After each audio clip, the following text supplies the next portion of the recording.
पुण्यात्माओं, सौभाग्य आपका, आपको ये तत्व ज्ञान प्राप्त हो रहा है। इसको तत्व ज्ञान कहते हैं। तो निष्कर्ष निकालना जाओ सारी कथाओं का।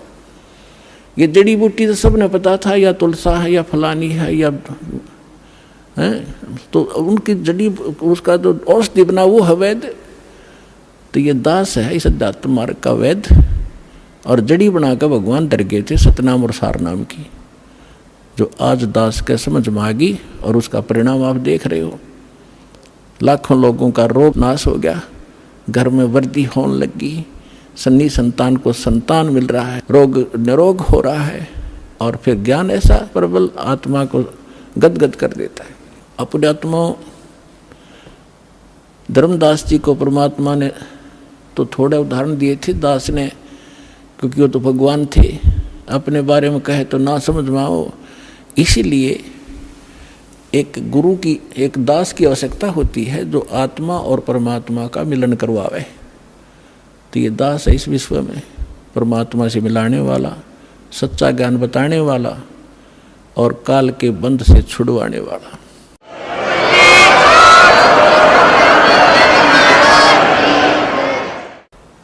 अब दूसरा प्रसंग था धर्मदास जी का कि भगवान श्री कृष्ण ने सुदामा जी के 2 मुट्ठी चावल खा के और उसको धनी बना दिया, उसका एक महल बना दिया। परमात्मा बोले एक राजा का मित्र, उसके लिए कोई खास बात है? तुम आप बताते हो श्री राम कृष्ण जी तो राजा थे द्वारका के, एक मित्र के लिए एक ढूंढ बना दिया छोटा सा, एक दे दिए उसमें 200 से 400 रुपये, वो सारी उम्र बतेरे उसको। तो इसी से भगवान मान लिया। अब ये दास बताएगा। अपने आत्माओं वैसे थोड़ी सी जो शिक्षाएं हैं, क्योंकि जो हम पहले ज्ञान सुना करते थे वो ज्ञान समझ लो प्राइमरी स्तर का था। ब्रह्मा विष्णु महेश को ये भगवान मानते थे, तो ये ज्ञान प्राथमिक पहली 5वीं कक्षा तक का समझो। और जो काल को ब्रह्म को भगवान मानते थे वो मैट्रिक तक का ज्ञान समझो, उनकी बुद्धि मैट्रिक तक समझो। लेकिन विधि ठीक ना होने से और वैसे उनको मान लेने से, वो ज्ञान होने से भी कोई लाभ नहीं था। अब जैसे हम कथा सुना करते सुदामा और कृष्ण जी की, अब इन कथाओं से भी थोड़ा सा निष्कर्ष हम साथ लेकर चलेंगे, तभी हम, क्योंकि बच्चा जो 5वीं 6वीं 7वीं 10वीं पढ़ ले तभी तो अगली पढ़ाई पढ़ सकता है। वो सीधा 11वीं में कैसे हो सकता है? तो वो पढ़ाई पहले आपको पढ़ा कर आगे चलेंगे। श्री कृष्ण जी बालकपन में और सुदामा जी एक ही पाठशाला में पढ़ा करते थे। और सुदामा ब्राह्मण थे,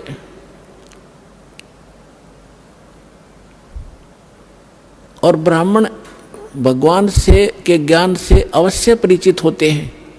उनको ये मालूम होता है कि जो जैसा कर्म किया हुआ है वैसा ही फल मिलता है। सुदामा और कृष्ण अपनी शिक्षा पूरी करके अलग अलग, वो द्वारका के राजा बन गए, वो अपना एक ब्राह्मण, गरीब निर्धन ब्राह्मण था, 3-4 बालक थे, निर्वाह बिल्कुल नहीं चल रहा था, कई बार तो भूखे रह जाते थे, बच्चे भी रोया करते थे रोटियों को। अब सुदामा गणा निर्धन था। उसकी पत्नी बहुत बार कहा करती थी कि आप कहते हो श्री कृष्ण राजा हैं, वो मेरे क्लास फेलो थे, तो क्लास फेलो की तो क्लास फेलो गणी इज्जत करा करें, आप जाओ कुछ धन मांग ले, आप तो ब्राह्मण हो। सुदामा ने कहा ब्राह्मण का काम मांगने का नहीं होता, भिखारी का होता है। मर जाऊंगा पर मांगूंगा नहीं। लेकिन उस मिश्राणी के घड़ा कहने से, बार बार कहने से वो विवश हो गया कि चल या कहती हो तो मैं चला जाता हूं पर मांगू कति नहीं। वो कहा करता था सुदामा कि मेरे भाग में नहीं है, मैंने पिछले जन्म में धर्म नहीं करा, क्या कोई पुण्य नहीं करा, जिस कारण से मैं निर्धन हूं। अगर मुझे धन मैंने दान किया होता मैं निर्धन नहीं होता, और आज मुझे ज्ञान है तो मेरे पास धन नहीं, मैं तो दान कर दूं। अब जब वो चलने लगा, जैसे आज आप जी भी जाते हो कि रिलेटिव के पास, मित्र के पास कुछ फल ले जाते हो, तो पहले कोई कसार ले जाया करता था, कोई चावल भून के ले जाता था। तो ऐसे वो कुछ चावल बांध दिए अकेले, और तो हमारे पास कुछ है नहीं, अपने मित्र के पास, यही ले जा। और फटे पुराने कपड़े जैसा भी है वो वहाँ चले गए। अब श्री कृष्ण जी ने उसकी हालत देखी, पूछा कि आओ मित्र, बहुत दिनों में मिले और क्या हाल है परिवार का। तो सुदामा जी ने कहा, जी ठाठ है, भगवान की दया से कोई कमी नहीं किसी वस्तु की। लेकिन वो तो समझ गए थे, जिसी बालक थोड़े थे श्री कृष्ण जी, 3 लोक के मालिक हैं, वो समझ गए कि तो दुखी गणा हो रहा है। 7 दिन रखा वहीं पर कि बैठो, नहाओ धो, रोटी खाओ, अपने हाथों उनके शरण धोए मित्र के। अब 7 दिन के अंदर विश्वकर्मा को बुलाकर वहाँ महल बना दिया, पीछे थे, धन दे दिया, एक मेरे मित्र के पास भेज दो और उसको आजीवन धन दे दो। अब उधर से सुदामा जब चलने लगा, 7वें दिन के मित्र में जाता हूँ, बच्चों की याद सता रही है। अच्छा जाइए, उसके कपड़े सफ़ेद बढ़िया बनवा दिए, दौड़ वो बना दिए उसको। लेकिन चलते समय भी ये नहीं कहा कि मैं कुछ लेने आया था। लेकिन मन में दोष जरूर आ गया थोड़ा सा कि काहे का मित्र है, इसको नहीं पता मेरी क्या हालत थी, और मेरे से पूछा क्या हाल है, इसको खुद सोचना चाहिए था। ये इतना दोष आया था। रास्ते में क्या हुआ कि बदमाश लोगों ने देखा कि वो सेठ आवा है, अच्छे काचे कपड़े पहन रहा है, नए नए, उसको जाते ही पकड़ लिया।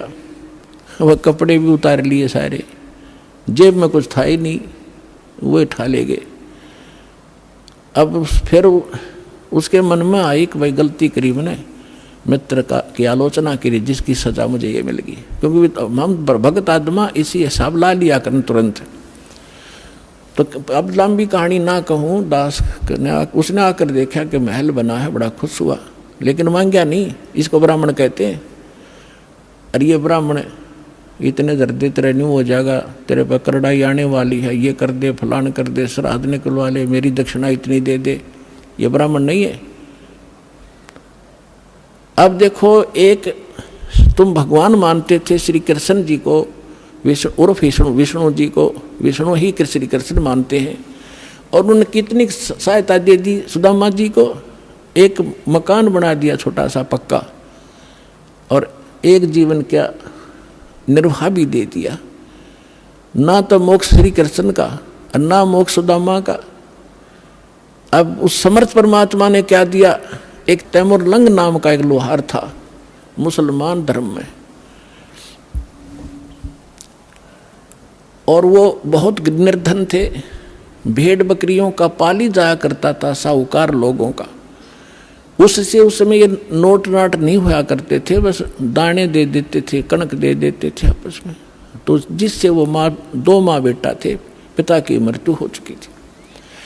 इतना निर्धन थे कि बस हैंड टू माउथ ही थी। उसकी माता बड़ी भाग्यवान थी, बहुत धार्मिक व्यक्ति की थी। कोई भी रास्ते चलता व्यक्ति आ जाता था उसके घर पे, खाना खाए बिना जान नहीं देती थी।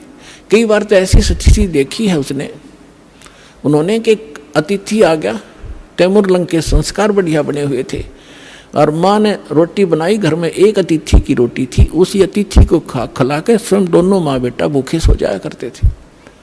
ऐसे संस्कार उसके अंदर पड़े हुए थे। और ये पिछले जन्मों से परमात्मा के हंस थे तैमुरलंग भी, लेकिन हम बीच में गलती कर जाते इसलिए भटकते रहते हैं। एक दिन तैमुरलंग बकरियां चरा रहा था साहूकारों की, स्वयं पाली बनकर, और जो खाना लेकर गया था घर से वो खा चुका था। अब परमात्मा उसी समय जिंदा महात्मा का रूप बनाकर उस पाली के पास पहुंच गए। तैमुरलंग के पास वृक्ष के नीचे बैठा था, बकरियां चर रही थी, कुछ वृक्षों के नीचे बैठी थी। तो तैमुरलंग ने कहा कि महात्मा, संस्कार थे माँ के कि कोई भी अतिथि मिल जाए बेटा भोजन की अवश्य प्रार्थना करना। क्या महाराज खाना खाओगे? कहाँ बेटा, भूख लगी है। उसने कहा महाराज थोड़ी देर लेट आए, थोड़े से मैं भोजन खा चुका हूँ और अभी मैं घर से लाऊंगा, सामने घर है, थोड़ी दूरी पे है हमारा घर गांव में, और अभी लाता। मेरी माँ बहुत अच्छी है, जाते बना देगी। और ऐसे करना भगवान, मेरी बकरियों का ध्यान रखना, हम गरीब बहुत हैं, एक बकरी भी इधर उधर होगी तो मैं पूरी नहीं कर पाऊंगा धनी की, मुझे बहुत दुख होगा। परमात्मा बोले बेटा चिंता ना करें, मैं खूब रखवाल करूँगा। वो घर गया, माँ से प्रार्थना की कि ऐसे ऐसे राह चलता संत है, भूखा है माँ ने जब घर में इतना आटा था केवल 2 रोटी बनाई, 2 ही रोटी बनी, दोनों रोटी बना के लेकर आ गई। माँ ने कहा कि बेटा मैं भी चलती हूँ, मैं बर्तन ले आऊँगी, तू वहाँ अपना रखवाली करना, पाली रहना। दोनों आगे दर्शन भी करके आऊँगी साधु के। अब साधु को सामने बैठा देखकर माता ने कहा ले महाराज रोटी खा लो। परमात्मा खाना खान लगा तो इतने में माई ने 3-4 बार प्रार्थना कर दी, महाराज हम गढ़े गरीब हैं, हमारे पास तो कई बार भोजन भी नहीं होता, दया करो कुछ आशीर्वाद दो, हमारा गुजारा ठीक चले।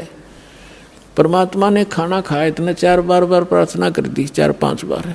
परमात्मा खड़े हुए, एक बकरी बांधन की बेल पड़ी थी, पतली सी लोहे की बेल होती है जैसे पशु बांधा करें, उसको ऐसे 4 बार मोड़ लिया, वह इतनी रहेगी, उसको पकड़ के उसके बेटे रोटी खा के पानी पी कर लोटा खड़े हुए साधु, और उस लड़के के सिर पर हाथ धर के कड़म मारी, 7 मारी, 7 सांगल वो बेल मारी कड़ पे, 1 2 3 4 7 गिनी।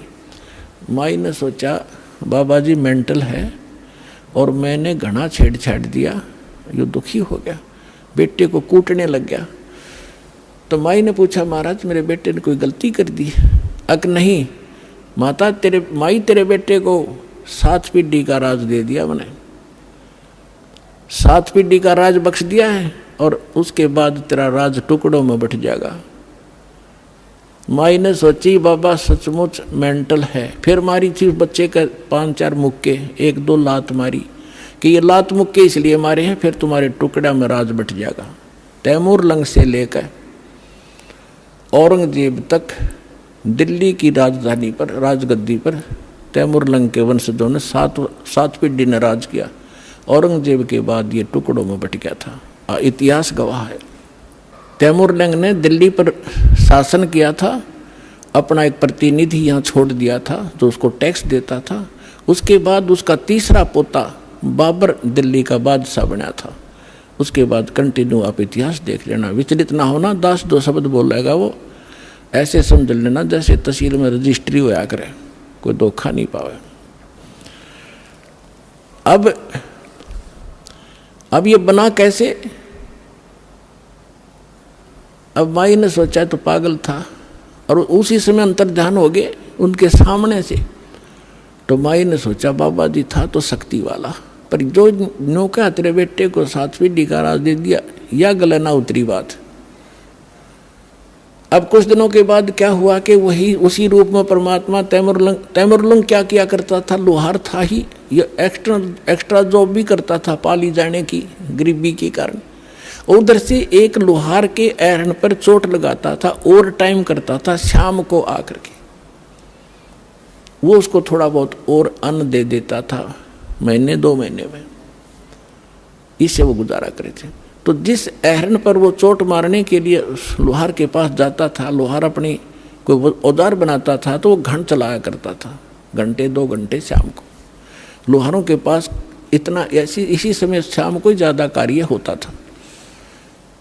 तो एक दिन परमात्मा उसी जिंदा महात्मा के रूप में तैमूरलंग को दिखाई दिए स्वप्न में, और कहा बेटा वो एरन मोल ले लो, तुम जहाँ तू सर्विस करने जाता है और टाइम करता है, वो एरन मोल ले ले। तो उसने कहा महाराज हमारे पास तो पैसा नहीं, कि ऐसा कर तू उधार पर ले लेना, और उसके नीचे घना धन दाब रखा मैंने, हीरे मोती जवाहरात सोना, और उसको धीरे धीरे प्रयोग में लाना, किसी को पता ना लगने देना, ना दुनिया लूट लेगी तेरे से, और ये काम मैं करूँगा, तू उससे उधार की बात करना, वो उधार दे देगा, ये मेरा काम है। परमात्मा जब सौदा बनाता है दोनों तरफ खड़े हो जाते हैं। उधर से उस लोहार के मन में प्रेरणा प्रबल कर दी कि ये स्थान थोड़ा है मेरे लिए, बाहर मेरा एक और प्लाट है बढ़िया, यदि इसको कोई ले ले मोल तो मैं इसने बेच दूँ, मैं वहाँ बना लूँ, एहन डाल लूँ, प्रबल प्रेरणा। उधर से जाके सुबह उठा, उसने अपनी माँ से बताया कि माता ऐसे ऐसे मैंने वो महाराज जी दिखे थे, वो जो जंगल में मिले थे, रोटी खाई थी, मेरे सांकड़ मारी थी, बेल मारी थी। उसकी माँ बोली बेटा दिखे मुझे भी थे स्वप्न में आज ही, पर मैं कुछ शब्द समझ नहीं पाई वो कह क्या रहे थे। तैमूरलंग बोला मैं बताता हूँ, मेरे याद है, उन्हें ऐसे ऐसे बता। तो कहने लगी बेटा महात्मा तो शक्ति वाले थे, हमें एकदम अंतर ध्यान हो गए थे, पर वो पैसा तो है नहीं बेटा, लेंगे कैसे हम उसको।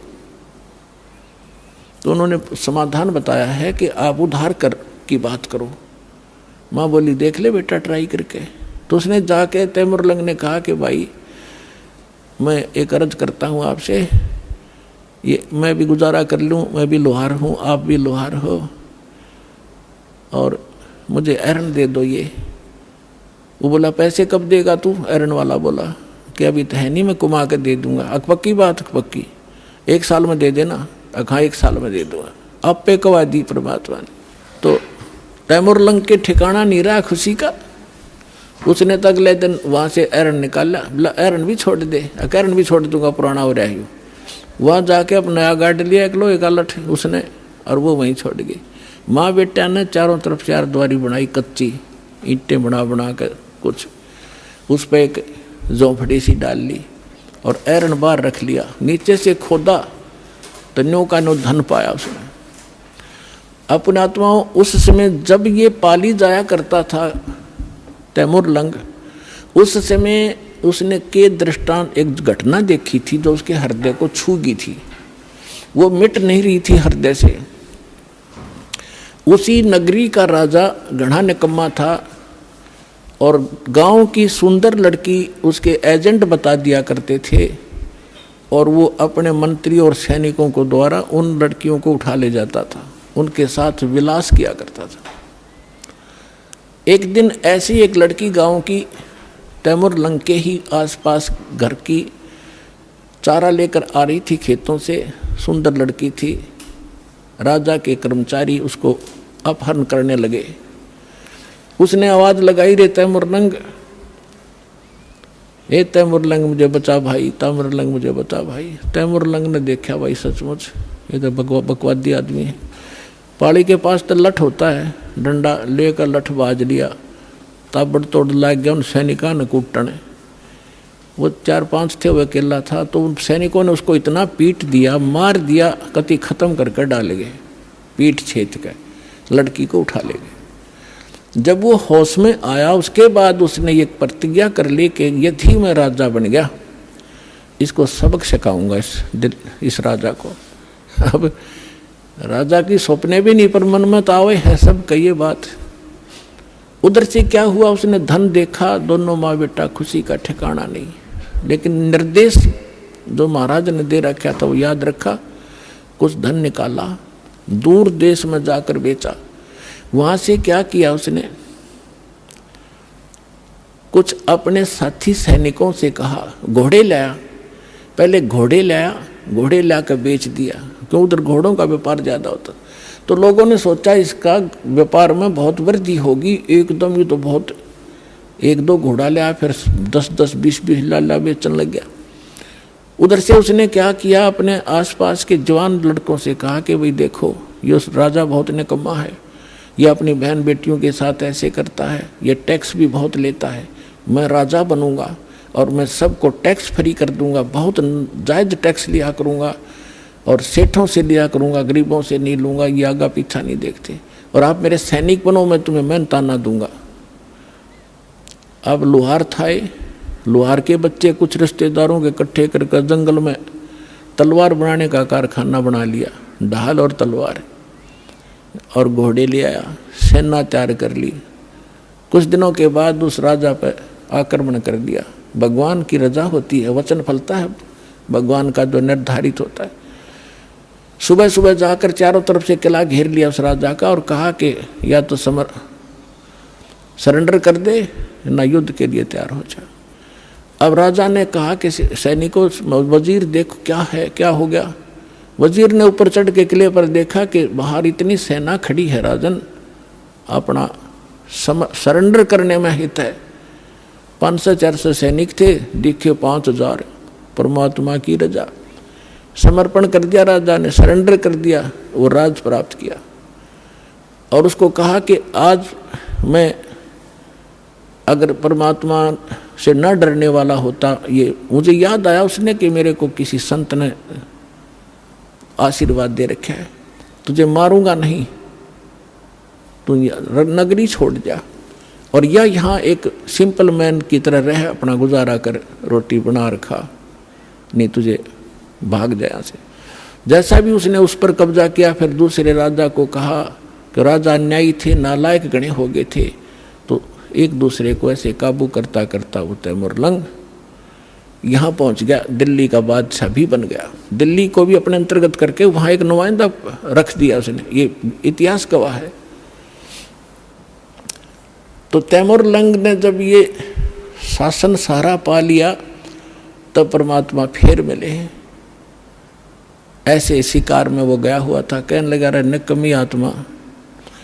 वो बैठा था तो वहाँ उसने बहुत सुंदर कपड़े पहन रखे थे तैमुरलंग ने, बहुत, यानी 2.5 रुपये की कीमत थी उसके पूरी ड्रेस की, उस समय के 2.5 और आज के 25,000, ये समझ लो। तो परमात्मा वहाँ खड़े थे, उनका वहाँ खाना खुना सैनिकों का हो रहा था, शिकार के लिए राजा गया हुआ था, वहाँ बैठा था। तो आके परमात्मा भी किसी अन्य रूप में वहाँ खड़े हो गए। तो कहने लगे राजा आपकी क्या कीमत है। एक सामने एक व्यक्ति खड़ा होकर कह रहा है कि आपकी क्या कीमत है, कि आप ही बता दो मेरी क्या कीमत है, कि तेरी कीमत है 2.5 रुपये। राजा बोला गलत बोल रहा है, 2.5 रुपये का तो मेरा ही ड्रेस है, बोला इससे इसकी कीमत है, तो एक आने का भी को नहीं। निकम्मी आत्मा, तेरे को इसलिए ये राज्य दिया था कि कर्म फोड़ अपने। परमात्मा ने वो रूप बना लिया, जो वो दिन भूल गया, तू एक बकरी चराता फिरता था, गिड़गिड़ा रहे थे, आज भूल गया भगवान को, चरना में पड़ गया उसी समय, अपने बेटे पोतों को देकर राज और लेकर दीक्षा और फिर से भक्ति शुरू करी।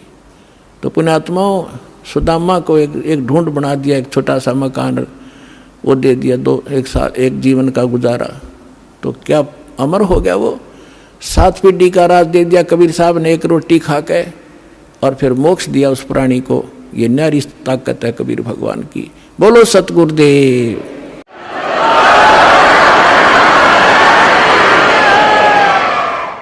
समर्थ का शरणाग हो, रंग होरी हो, कदे न हो एकाज राम रंग होरी हो। कि ऐसे समर्थ की शरण प्राप्त करो, यहाँ रहोगे तो जब तक मौत से रहोगे कोई आपत्ति नहीं आने देगा, यदि मर्यादा में रहे, और सतलोक जाओगे सदा का सुख हो जाएगा।